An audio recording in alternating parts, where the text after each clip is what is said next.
This is your host, Mo, and today's episode is one that will keep you on the edge of your seat. We are diving into the world of emergency tech innovation, leadership, and community impact.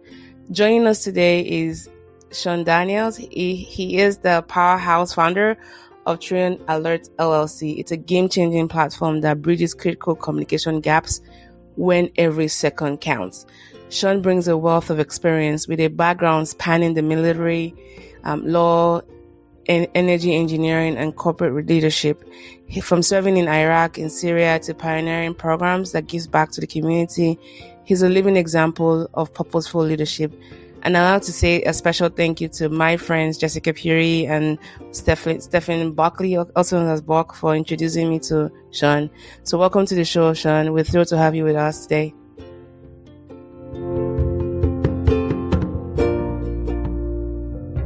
Yes, welcome and thank you all very much.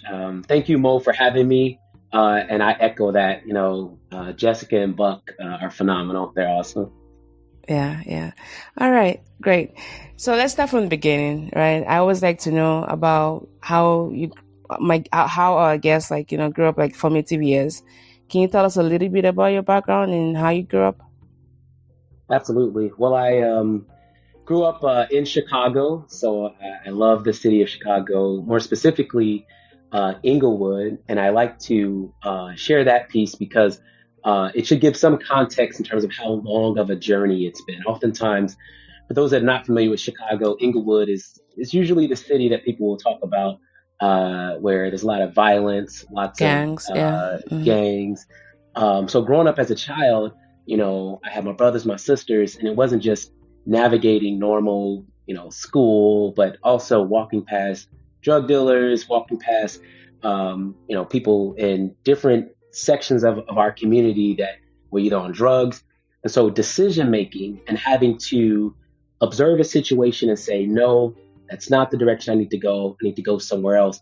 That started at a very young age. And, we all have siblings that may have made the wrong choice. And so those are learning moments as well. So growing up in Chicago from the beginning has taught me that there are multiple pathways to take in life. And ultimately, if you're looking to accomplish some of your goals, your missions, you got to have your focus. You got to be focused because there's a lot of distractions in this world.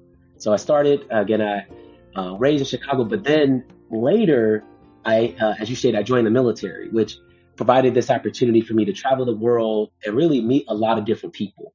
I got to see and realize that, even for Chicago, even the United States, right? The United States is only 4% of the world's population. So my lived and learned experiences, I quickly realized by traveling around the world in the military, man, a lot of people don't share the same experiences I do. And I got to learn from their experience and also share mine as well.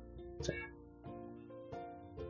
Thanks for sharing that. I mean, if you watch a lot of movies like I do, you always know about Englewood. I try not to confuse it with the one in California starting with the I, but yes, it's a historical place, and I'm glad you came out of it and you weren't part of the statistics. I'm also curious to know, what would you say are some of the protective factors you had? But because statistically looking at it, being a Black man in America and with the background you had, the odds of you being where you are right now is almost like slim to nothing. So what do you think really helped you get where you are? What can we take from your story that we can replicate to make sure that we are passing that down to our community for improving better outcomes for our, kids and all? Yeah, absolutely. I will tell you that a lot of my friends, a lot of my family are either dead, in jail, and or still reflecting back on things that we could have or should have done better. And so some of the things for me that I reflect on that were very helpful was I grew up in a fatherless home, right? So I grew up in a way that it was on my mom, a young Black woman who had 4 boys to raise. I mean, you talk about difficulty and challenges. And my mom, watching and seeing my mom,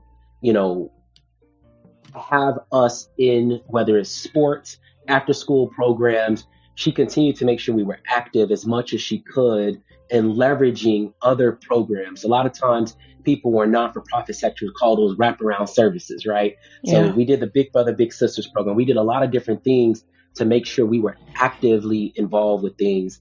And so it was no surprise to me that, while in high school, I wanted to play sports. When I got into college, I wanted to do things to continue to be active there. But ultimately, I would just say my relationship with other adults is what helped keep me on the path towards my goals, towards my dreams, whether that was adults within my church community, adults within school. I had to learn about authority and how to actually engage with it from a respectful place. And so I learned that through sports, my coaches, teachers, and I'm grateful for my mom for that. I think we should just give it up to your mom. Like, despite just the resources or lack thereof that she had she was forward thinking enough to know that, okay, if we want to improve the trajectory of these kids, we need to put them in places and establish healthy relationships that can set them forward. So shout out to your mom. We're starting a queen, a black queen. We're starting a queen. And I think it's also ironical that at the end of the day, whether it's bad activities like gangs and cults and all that, those are still relationships, right? So relationships still shape and form us, but we want to get into the right kind of relationships. And I'm very, very glad that you highlighted the importance of the adults in your life, your coaches, your mentors, even in church, and the programs your mom, put you into that really helped set the trajectory you have in life. So we're hoping that those listening to this episode will get that message as well. So thanks for sharing that, Shawn. Absolutely. Yeah. So you've accomplished a lot, right?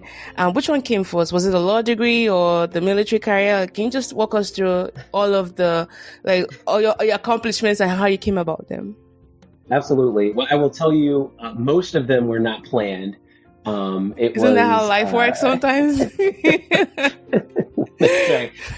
I look back now and it looks like everything is uniquely tied together.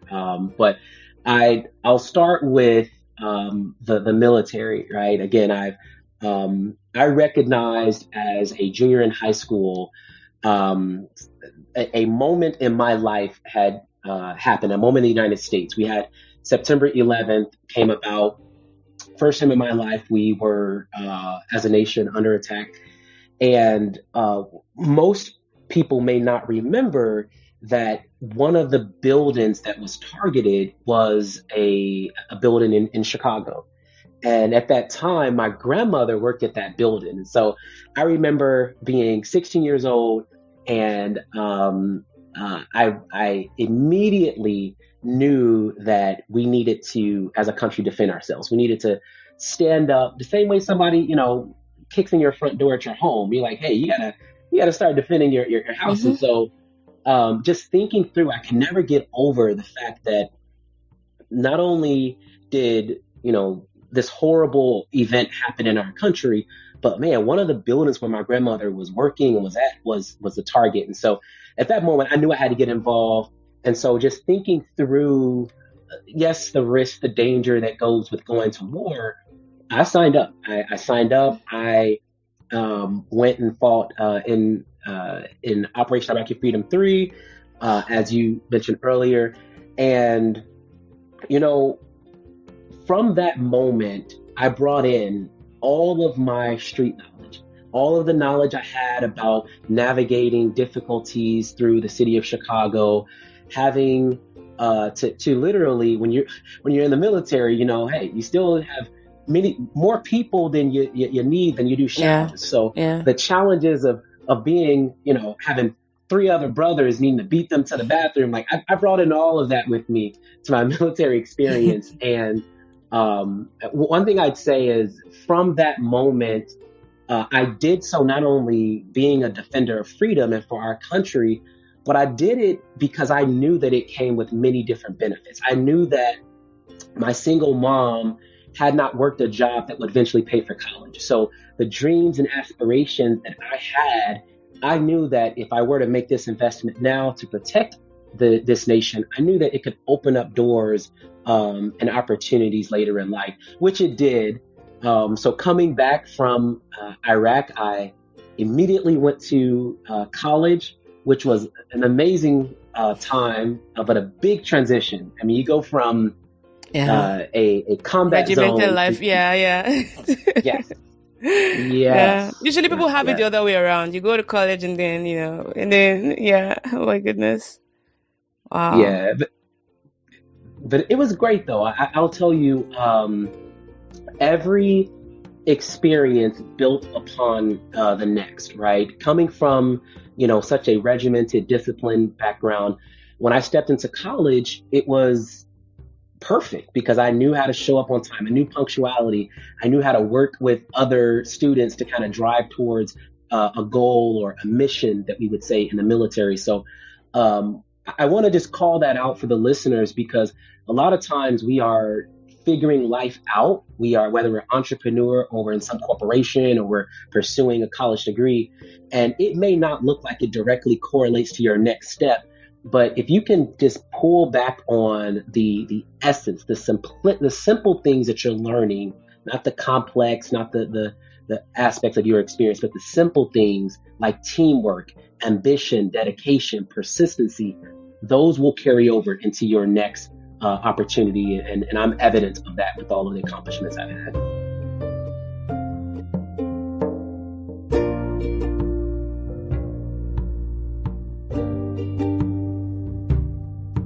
Wow.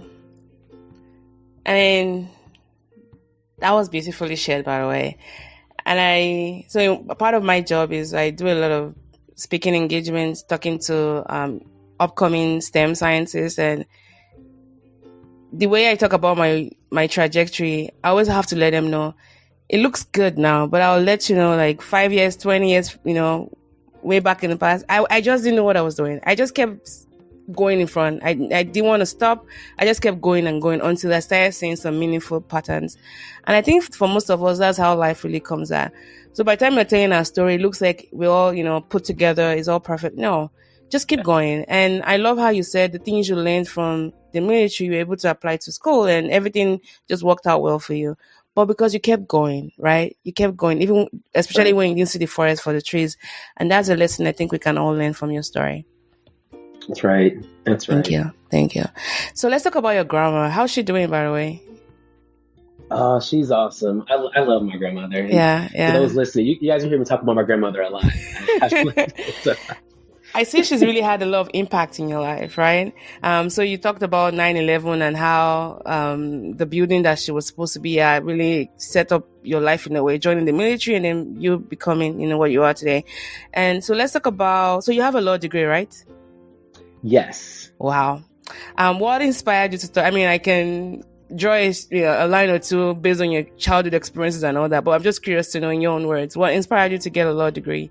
And congrats on that, by the way. That's a huge achievement. Yeah. Thank you. Thank you. So I will say that, man, there's going to be so much to string together and connect.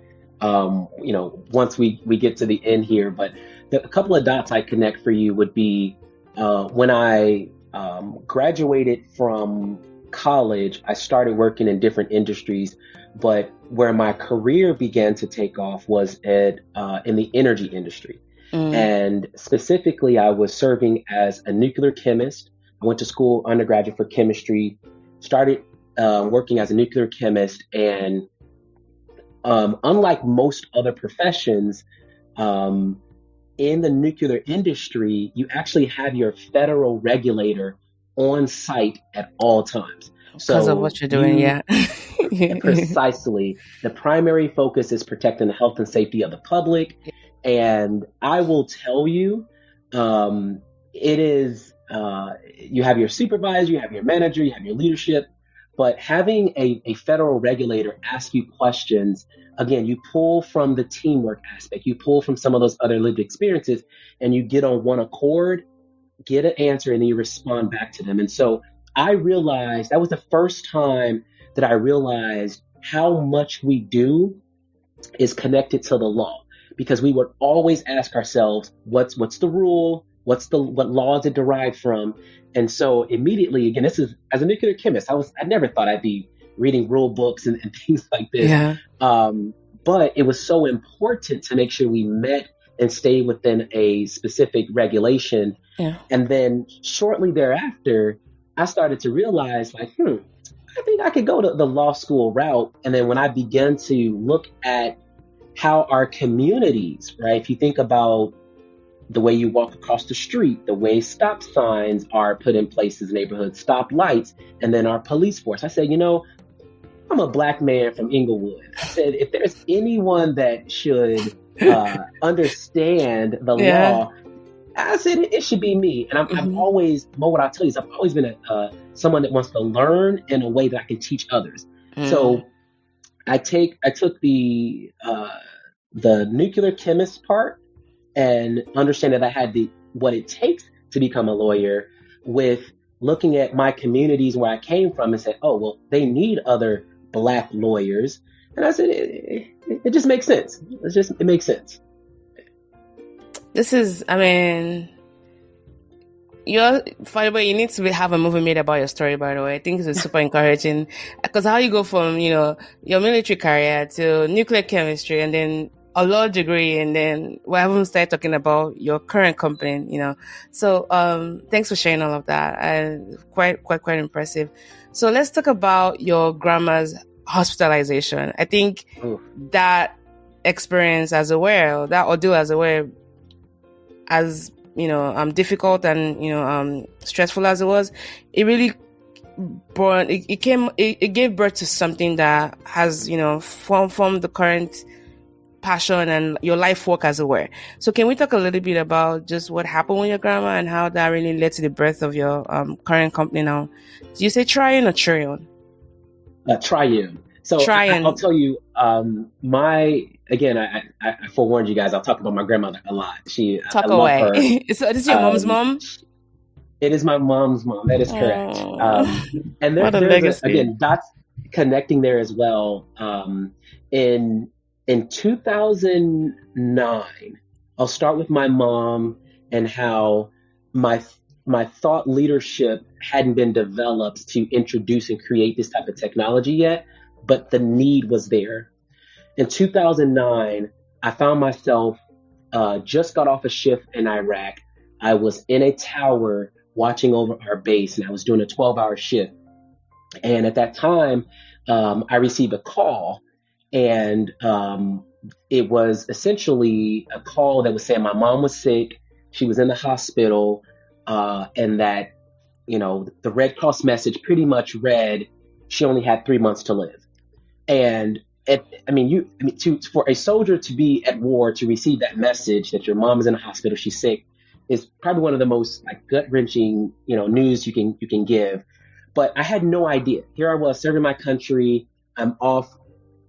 Fighting for the freedom of others, and the thing that I love the most is, being taken away from me. And so I love American Red Cross. I love all of the things that came after that to make sure I was able to get home and see my mom. But if we were to fast forward, right, again, at that time, I didn't have the thought leadership to create technology. I wasn't thinking about innovative solutions. If we were to fast forward to 3 years ago, I found myself in a similar situation where I'm up north in Chicago. I received a phone call on a Friday afternoon, and it's my grandmother. And when I tell you, Mo, she sounded horrible. My grandmother's normally upbeat. She's cheering, and she, she's 70 years old, but she has this spirit of a 40-year-old.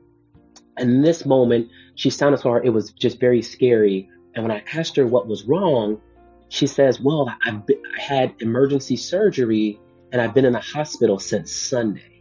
What? And my heart, that same feeling that I had when I was in that tower in Iraq, I'm thinking, wait, she's in a hospital. What's going on? Is this it? And I started to have 1,000 thoughts. I'm asking her, where are you? She tells him where she's at. But she's just in so much pain that she has to get off the phone. So I drop everything. I drive hours and hours to the hospital that she told me.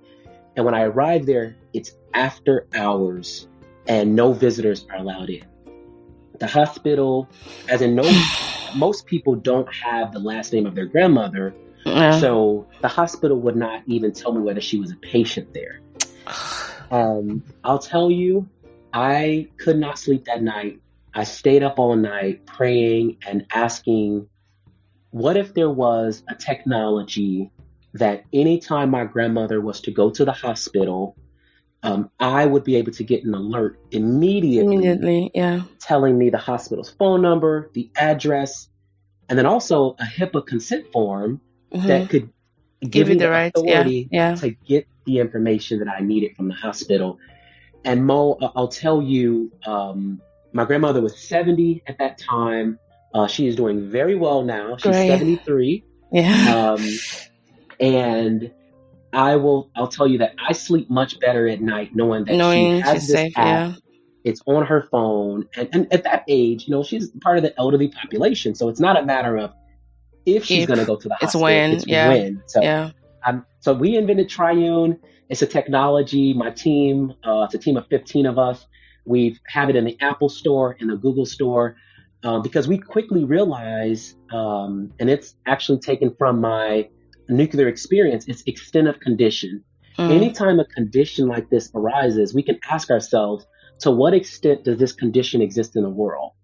So we started looking around and we said, well, there are husbands that are traveling the world doing many different things, and their spouse could be either pregnant or they might have a child that's going off to college. There are, as I said, our elderly population that may not be in the same town as their children. And so the extent of this condition my grandmother was in, it's quite extensive. So we created Triune, the Triune Alert, and what I just explained is our medical alert system. Wow. We'll talk a little bit about that, but how's your mom doing, by the way? Well, my mom unfortunately did pass. But I keep her in my heart, and the team, our team Triune they're amazing. I love my team dearly. We actually published the app on her birthday as a tribute to her. Yeah. Well, I'm so sorry to hear that she's no longer with us. All right, let's talk a little bit about Triune. So it's, again, a convergence of all of your street smarts, the experience you have with your grandmother being hospitalized, and then your way of just bridging, helping people be aware of their situation, one, and then for their loved ones to be able to keep in loop with them. Can you explain how it works? Can you imagine that you need different levels of permissions, for example, healthcare records?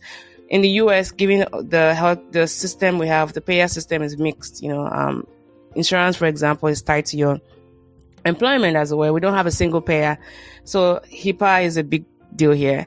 So how are you able to set it up, and how does this differ from like a medical bracelet, alert that those ads you see of the grandma just falling, and then, or Apple Watch, for example? Yeah. That's a really great question. So when the team began our research, we had 3 years of looking at alert system, what already exists, what does not exist. Originally, with my grandma's situation, we just wanted something to help us out. We weren't in the business of wanting to create anything, but we realized that there wasn't any technology that could tell me my grandmother was at a hospital.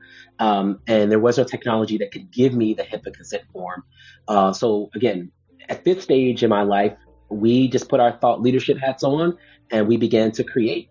We took out all of the doubts and the worries, and we just went straight forth to start creating, taking teams of people in the healthcare industry and the legal industry to understand what are our roadblocks, what are some of those challenges, and we began to work through them. So the technology, once you downloaded the app from Apple or Google, it's 3 easy steps. You sign up the same you would sign up for any other app from those platforms, adding your name, your email address. And when you select the Triune Medical Alert, what it's doing is it's going to use geolocation. It's going to say, hey, I'm going to check every 30 minutes to see, are you at a hospital?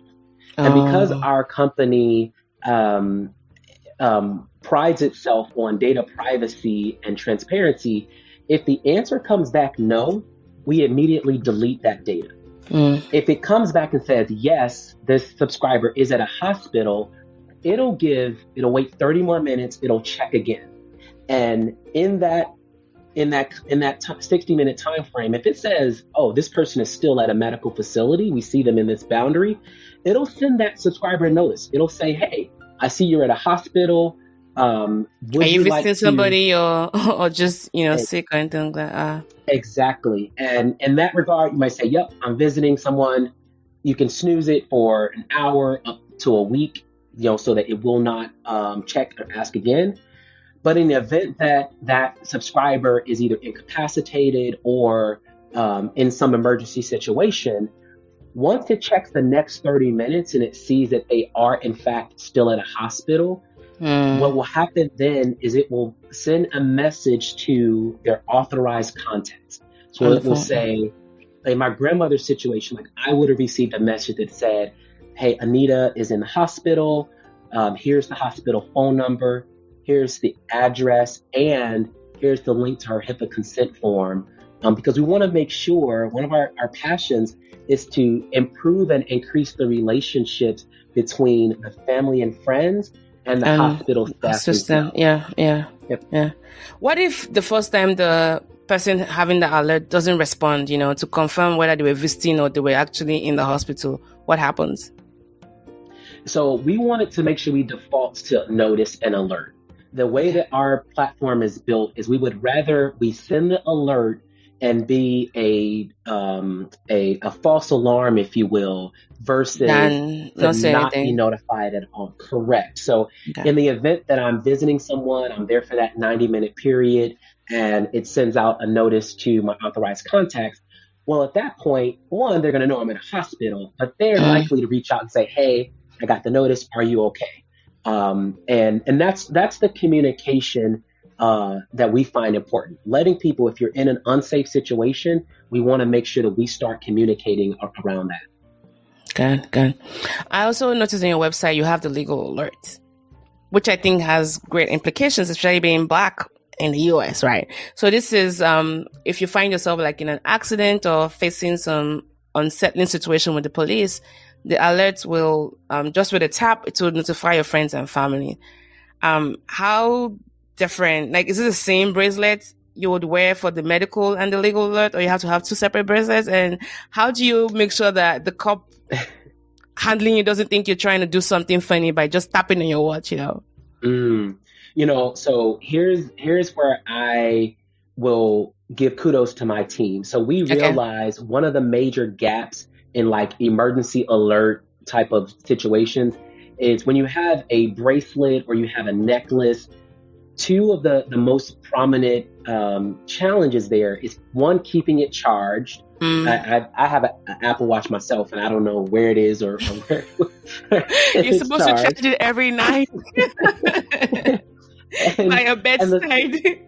I know. And the second thing is we don't always wear them, right? Like you're relying on something to send an alert or send a message, and you may not always wear it. So when we designed our software, we wanted to look at what is the thing that everybody has that you will often not leave home without, and that's your cell phone. That is where our technology remains. It's where we built it out. And so whether you have a bracelet or some sort of wearable device, we wanted to make sure we rely upon the item that we can't leave home without. And so what I would say is with Legal Alert, that's inspired by our Sandra Bland case and all the others that's like it, that have gone on, that's still going on, and unfortunately will go on, which is why we're passionate about our Legal Alert. What I'll say is on the medical alert side, once you've set up your profile, because it's built to happen automatically, there's no other engagement needed. You set up your profile, it's going to automatically do everything. It'll notify people accordingly with no engagement from you. On the Legal Alert side, again, if you think about Sandra Bland's case, a lot of people know that she was pulled over for a traffic stop and later found unalive in a prison cell. But what a lot of people may not know is that there were 3 days passed between the traffic stop and when she was found unalive. And Mm-hmm. it's always set in the minds of Team Triune of, well, what if Sandra Bland had at the push of a button to say, hey, I just got pulled over. I don't know if it's, how it's going to turn out. Maybe I'm let off, but hey, if you don't hear from me, after this traffic stop, please reach Yeah. out. And Yeah. so on Triune Legal Alert, we designed that software to be a push of a button where you can send a text note, a voice note, but most notably, automatically sends your location Mm. and it sends it to your authorized contacts. And this is again, anytime you're in an unsafe situation, just putting your family and friends on notice because knowing still remains half the battle. Yeah. Sure. Sure. Oh, and for those who might not be familiar with Sandra Bland, she was 28-year-old, I think, black woman who was pulled over. She was actually originally from your state, Illinois. Yeah. Yep. She accepted a job at I think in Texas. Was it Prairie View University or so? And she was stopped by a Texas state trooper for a minor traffic violation, failing to signal a lane change. And this escalated into something else. She was arrested. She was charged with assaulting a public officer, and 3 days later she was found unalived. And her case really brought to attention the issue of racial profiling and police accountability, and also the criminal justice system. And it also brought the hashtag Say Her Name movement. Yes.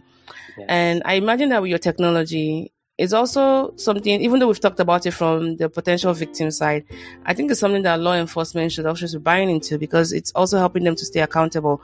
I want to imagine that most of them, not all of them though, most of them want to do good. So if there's a technology where, people are kept aware of what's going on, I think it might make their job a little bit easier for the ones that want to do good. So Absolutely. I agree. I agree with that premise. Yeah.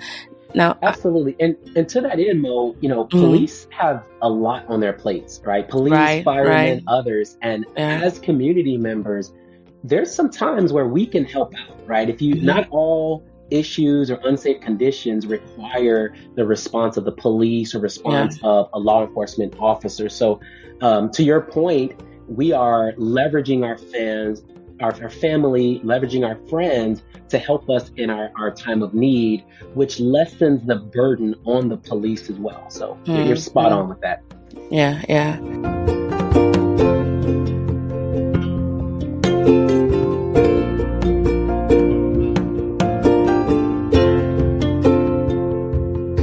So I build apps, but I do more for cancer survivors, right?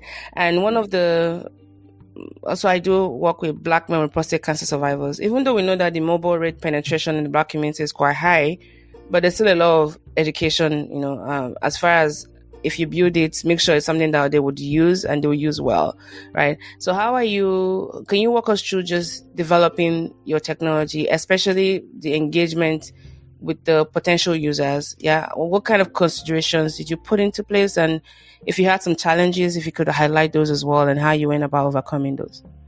Yeah, absolutely. So I think what you're touching on for anyone in the entrepreneur space or anyone that's looking to build technology, Mo is really saying, hey, get with the intended end users, Yeah. interview them, understand, hey, what are your challenges? Because when Team Triune got together, we did problem-based solutioning. We said, what problem currently exists?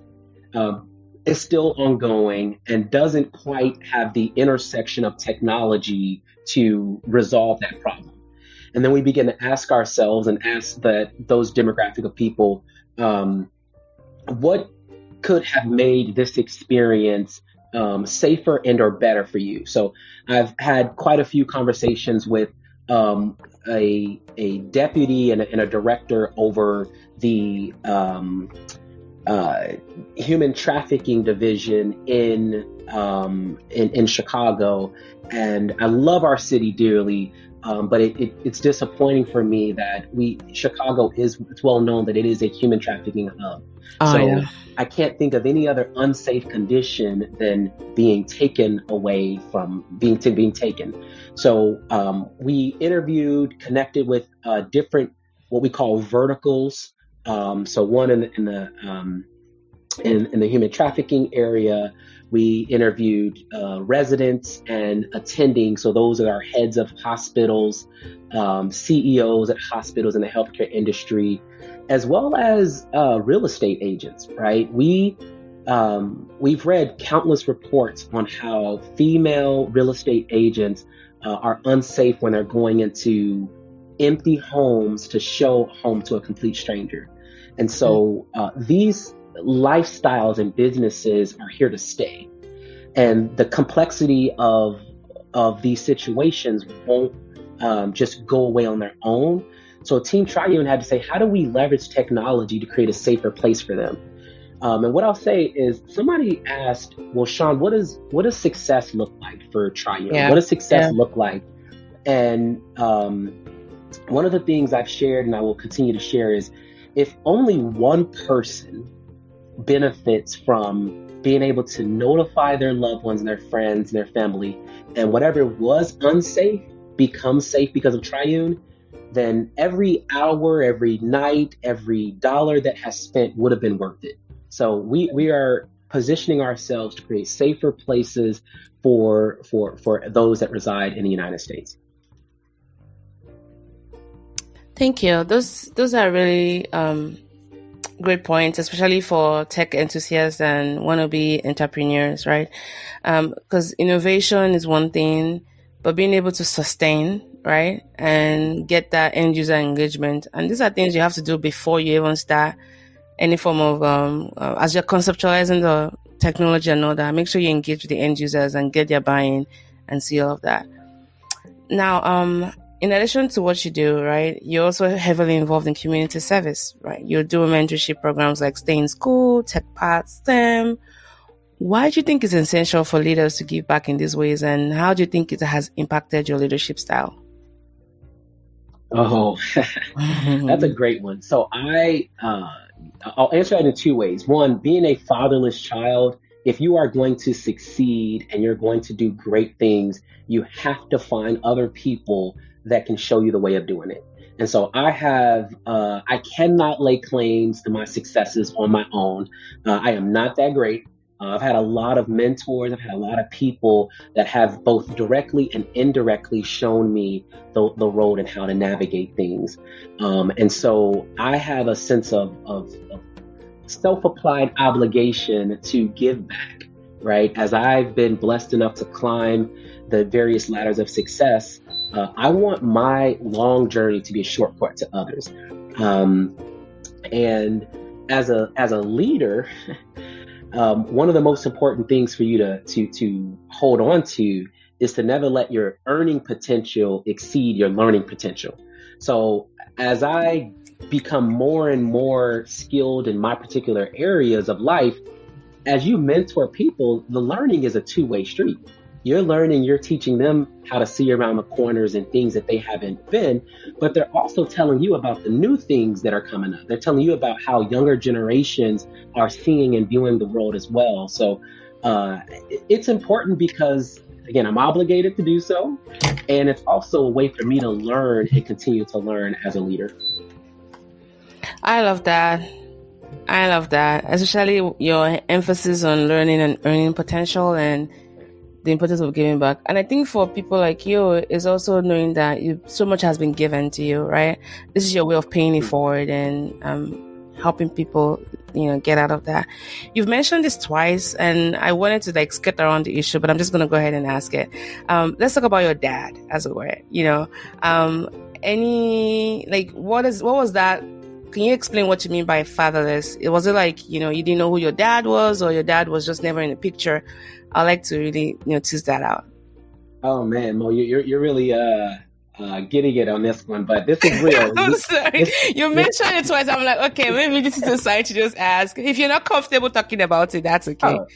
I am very comfortable. My lived experiences is who I am. And so I'm very comfortable sharing it.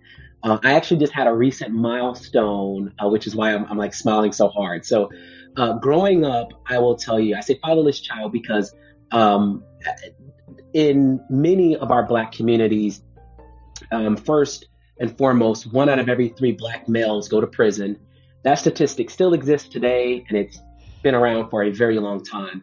And my father was and is one of those particular statistics. So you stated earlier that a lot of people come from where I come from, Englewood, don't often receive and achieve the accomplishments. And my father's one of them, right? So early on, as a child, my father got caught up in the criminal system and was sent to prison. And so most of our engagement has just been, and this is common. This is, in the Black community, white community, many of us as Americans, America has the largest population in the world in prison. So yeah. Oftentimes when I'm telling this story, people will often tell me like, yeah, I have a cousin, an aunt, an uncle, brother, dad that's also incarcerated. And so my father and I have communicated randomly over the past few decades. But the irony of it is I just saw him 2 days ago after not talking with him over 30 years. So it's one of those that I will say there's a lot of things that as I came back from Iraq, we talked about like PTSD and going through all these different like challenges and stressful situations. And the truth of it, you can look at the experience of a lot of people that grew up in the hood or in the ghetto, and there's a lot of PTSD there. There's a lot of things to heal and a lot of journey to go on. And so going to see my father was a part of this healing journey of forgiveness, of restoration that many families need. And so I've been blessed to have a beautiful mom, beautiful grandmother, but then also relationships. The relationship that I have, relation to me and my father, we are now deciding that it's going to become a ship. We're going to take it on a journey, and we're going to take this relationship to a place where it needs to be. Oh, wow. I have several follow-up questions. So for the 30 years gap in between, was it more because of the distance, maybe where he was, locked up at? And was he in prison for that long that you weren't able to communicate with him? Was that the main reason why? I think the time was he had a lot to process on his end. I had a lot to process on my end. I see. And in between all of that, life is happening, right? Yeah. You don't realize it's 30 years. Yeah. Exactly. So, you have college, you have work, you get married. Like a lot of things in my life happen between those things. Yeah. And then also, I mentioned a very strong and powerful word that isn't often used very often. That's forgiveness, right? Yeah. There's a lot of things that are under the current that flow that needed to be processed as well. Yeah. Wow. So you talked about having the four of you, right? 4 boys?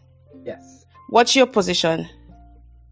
I am the second youngest. Okay. So I used to be the baby. Yeah, and then one came. Yeah. And what's your relationship with your siblings? And without because they have their own story. Mm-hmm. Given how your mom really, worked hard to make sure that you guys had a good, future and all that, were those also replicated in your siblings without giving too much away? Yeah, absolutely. So I say my relationship with my siblings is amazing because the thing about being raised and then also losing your parents is like we're all we have, right? Mm-hmm. So the laughing, the joking, like when it comes down to it, like we love each other. Like we are there and we will go to bat for each other. So I will say I have a lot of friends. I have a lot of, fraternity brothers, but when I need anything and I call my brothers, they're there. Yeah, so I love it. And then similarly, they were in sports. They went on to do things in college. Okay. So we've had many different pathways we've gone down. But ultimately, it's the 4 of us. We're for each other. So. Great. That's really good. Thanks for sharing that. And I guess you've accomplished a lot, but you've also gone through a lot of life changes, right? Not having a dad around, going to Iraq, and I can't even imagine what you saw through that, because we talk about PTSD and I know it's a word that's floated around. How are you so put together despite everything you've gone through? And I'm happy you're this way, by the way, But how are you? Like, what do you think has kept you together all these years? Enough to even be able to say, okay, we are going to, build a technology to help others. Like, you need a lot of good brain space for that, which an average person doesn't have. How much more people that have been through what you've gone through? You are like an outlier when it comes to that. But I'm curious to know what has put you together. I will tell you, to some people, the words I will say will be cliche. It'll be like a comment. When I was younger, the thing I'm going to say, people are like, oh, okay, I get it. I'm going to here to tell you the honest truth is the Lord. It is my personal relationship with Jesus has kept me, because I know what it's like, and I've seen what it's like to be in a vehicle and have a improvised explosive device, we call it IED, blow up on you, take out your other soldiers, and you're still alive. Like, I know what it's like to be in a house and have bullets from a drive-by shooting come through the window, and your entire family is unharmed, right? I know what it's like to be a young Black male in corporate America, and you can't quite say that something's against me, but it just don't quite feel right. But yet perseverance is still there. And so I will tell you, it's yes, I love going to church. I love reading the word. I read that, but it's my personal relationship with Jesus that has kept me. He truly, I talk about my brothers. I love my brothers dearly, but Jesus is the friend that sticks closer than a brother. Oh yeah. So, amen, brother. Speak it. Yeah. Wow. Yeah. Wow. What an affirmation. And I mean, I'm from Nigeria, right? So when you talk about, incarceration and bullets, I think most Nigerians will go like, this is wild, but it's humbling to see that for a lot of our African brothers born in the US and from the US, that's the reality. And I feel like this is where we as Africans can help bridge the gap, right? Because for me, I have a strong sense of belonging, whatever that might mean. There's this strong sense. I know where my home is. I know who my people are. And those are protective factors. And the trauma of being Black in the US is a trauma that comes from, the slave experience and how that has trickled down in lack of opportunities and upward mobility for a lot of families. So when I talk about racial reconciliation, especially between African-born people and those that are here in the US that are Africans as well, like, we have a lot we can do together to really support one another. And in having these conversations with you, it's also very humbling to see that, despite all the odds you've gone through, here you are. And that's a feel-good story. It's a feel-good life. And I'm so empowered by your experiences and just the vulnerability in how you talk about your experiences as well. Considering, all you've gone through, forgiving your dad and having to, brave up after 30 years to even have a conversation with him. I can't even imagine all the processes that went through all of that. But I commend you on that. And I want to just say thank you for being very forthcoming with your story. Yeah, absolutely. Absolutely. Mo, what I'll tell you is, in every situation, I've had to answer the question, so what? So what are you going to do with it now? Right? In the death of my mom, my grandmother's situation, the birth of Triune came from the so what? So what? You're here. You didn't know about your grandmother. So what are you going to do about it? And each and every one of us, for those listening, you have gifts, you have skill sets, you have a lot of lived experiences yourself. The question that you ultimately will have to answer, so what are you going to do about it? Yeah. And I will tell you that is what's been keeping me moving forward, that we have a calling. We have a calling to make this world a better place. And that's what Triune is here to do. As we round off, I had some tying together questions. So for most people, whenever they become parents, it helps them reflect on their childhood and how they were raised, because, your first parenting hack is how you were raised, whether good or bad, right? So for you, how has that process been like? And congrats on, your marriage as well. So how do you think you're trying to do things differently when it comes to fatherhood, given the daddy-sized hole that God has had to fill in your life? Absolutely. So it's the decision making, right? I think there are two things as a man, and also as an African American man. There are two things that are always top of mind for me: is decisions and emotions. One, they should never go hand in hand, and you have to understand, whether you're doing something for good or doing something for bad, emotions shouldn't look, So I will say those two are always my primary focus. Don't act on emotion, but also live out my emotions. It's very important that I embrace the emotion, embrace how I'm feeling, embrace how other people are feeling, but I'm not going to act on them. I can act on a decision. I can act on certain elements there.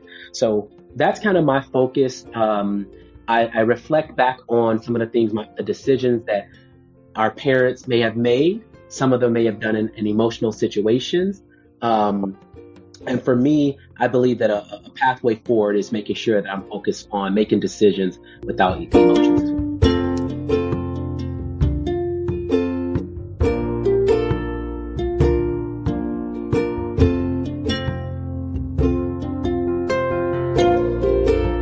Great. Thanks for that. I guess for people who might be listening, especially those who might come from backgrounds like yours, either through for your first years of experience living in the south side of Chicago, to even the dynamic in your family of, being raised in a single parent household, what's the hope you would like to leave with listeners from, who might be experiencing that, either as caregivers to those people or those who are, directly affected by those circumstances? Yeah, so I would say to that particular audience, or anyone that even if you're just an entrepreneur and you are trying to move to the next level and figure things out, no matter where you find yourself, what I would say to you is that it's clear that you do not have all the answers, but you do have a lot of questions. And what your responsibility is to connect with other people, ask those questions, continue to ask those questions, because then you're going to be equipping yourself with answers and a pathway to move forward. So it's okay, whether you're young or you're old, to not have the answers. But it is not okay for you to have questions and let those questions remain unanswered. Yeah. I love that. So I had daddy issues. I grew up with my dad, but he was very super strict. I never had that relationship with him. I went from just saying he was the most hated person in my life to being indifferent until God had to work, in my life. And it actually birthed this podcast. And I could feel the sudden release in my heart when I realized I had to forgive and let him go. And we're in a better relationship now. But I'll let you know that the decision to forgive and just let go, it felt very comfortable holding on to that anger and the hatred I had towards my dad. Now, for those who, for justifiable reasons, because the thing about anger is that there's usually a justifiable reason to hold on to unforgiveness. But as Christians, we've been called to forgive and forgive 70 times 7 times a day, right? For those who might be on that verge of letting go, but letting go to them means like they'll stop being validated by what has been, the injustices that have been done to them. And they could have valid reasons for that. What would you like to say to them, for those who are still trying to forgive, but it's so hard to kind of let go? Yeah, I'll give you two responses to that. Okay. The first is, I will not sit here on your show and pretend to be perfect at forgiving. It took me, like I said, like nearly 30 years to be able to get to a place as a man that I could forgive my father for certain things. So it is a process, it's a journey, it's that personal relationship that I have with Christ. But it is something to be applied. And what the second thing I would say is, I've often had to ask myself, what if Jesus treated me the same way in which I'm treating this other person? Because I do Jesus wrong all the time. Like I'm telling you, like you and me both. and he'd be like, "Oh, okay, I forgive you. I forgive you."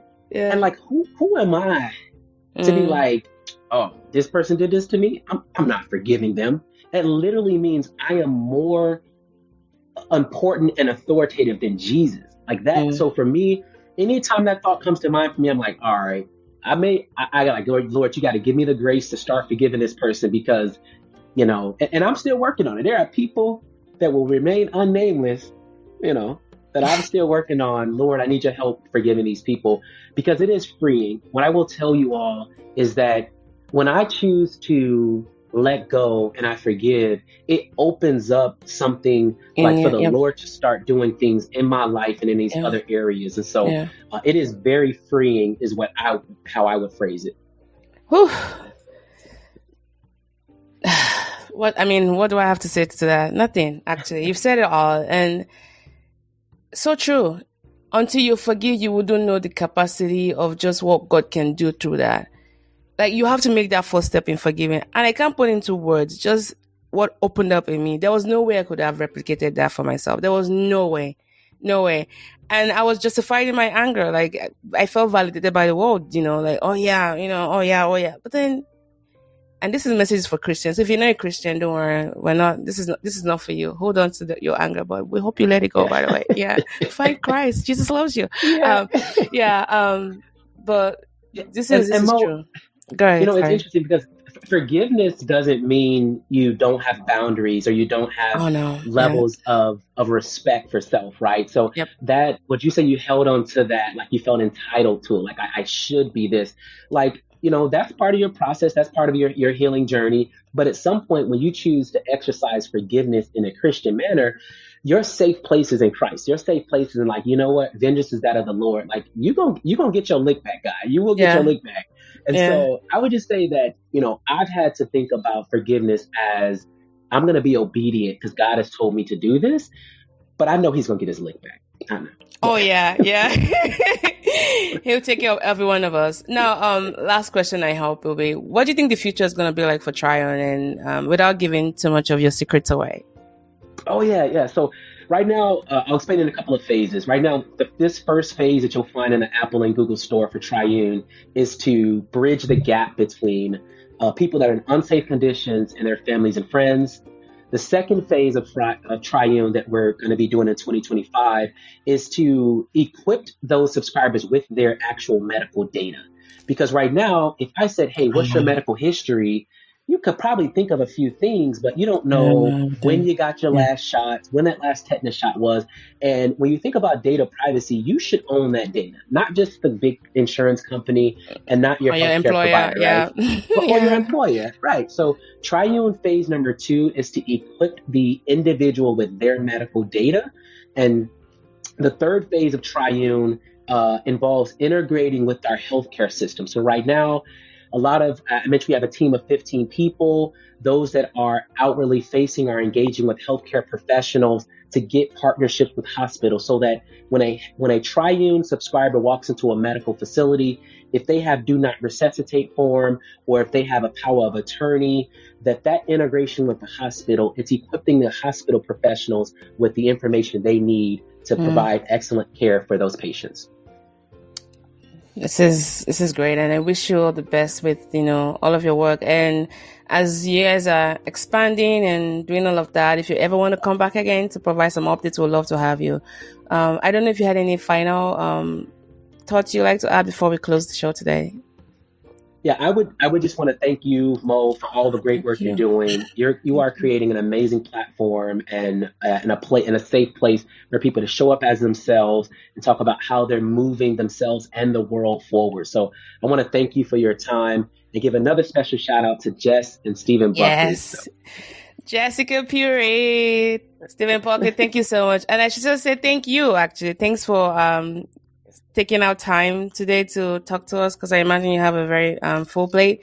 And to our listeners, we hope that this episode is one that you would remember for a while. And if anything, it's just to see that no matter how you grew up, your zip code shouldn't determine the trajectory of your life. You can still break those cycles and chains, as it were. And his journey from south side of Chicago, Englewood, to the forefront of tech innovation and community empowerment, I think is something truly inspiring.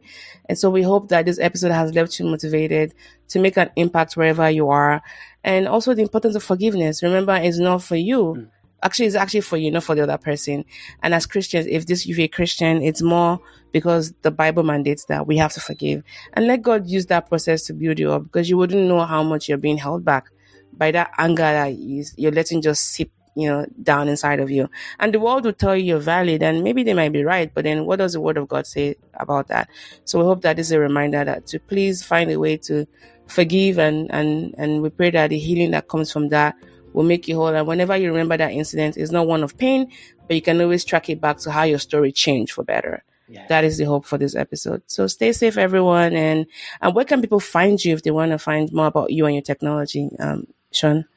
Yeah, so I would recommend them check out triunealert.com. So that's TRIUNE alert.com. And if you want to shoot me a message, you can find us on Instagram, Facebook, LinkedIn, as well. The email is just support@triunealert.com. So we would love to hear from you. If you have any other questions, feel free to reach out. Okay, and we'll put all of that in the show notes. It's been great really chatting with you today, Shawn, and I thank you so much for your time and wish you all the best with everything you do. Thank you. Have a great week. All right. Bye-bye. Yeah.